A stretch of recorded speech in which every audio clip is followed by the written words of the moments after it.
Ubakaji wa kihistoria.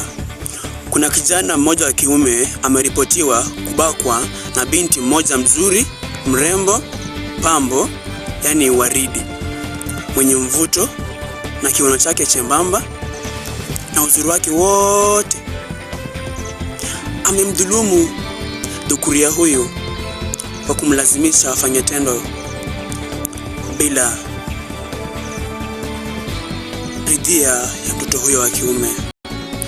Kesi hiyo eti itafikishwa mahakamani, lakini swali langu ni hivi haki itapatikana kwa yule mtoto wa kiume au yule binti wa kike bado atashinda kwenye kesi hiyo? Manake eti mtoto wa kike siku zote apewe chake, au siku zote yu mbele ya dunia.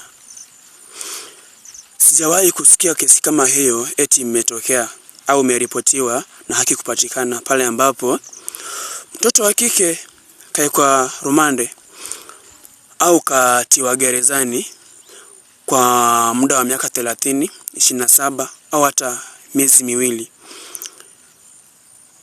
kwa kudhibitishwa eti yeye kafanya dhuluma hizo, kamdhulumu mwenzake wa kiume na kumlazimisha afanye mapenzi bila hiari ya mtoto huyo wa kiume. Toka nilipozaliwa, mimi nilizaliwa kitambo, ila babangu na mamangu wamezaliwa juzi tu.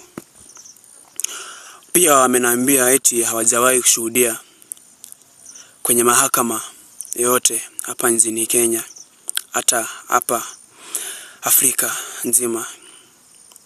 Acha tusubiri tuone kama haki itapatikana kwa yule dhukuria, kwa yule kijana wa kiume.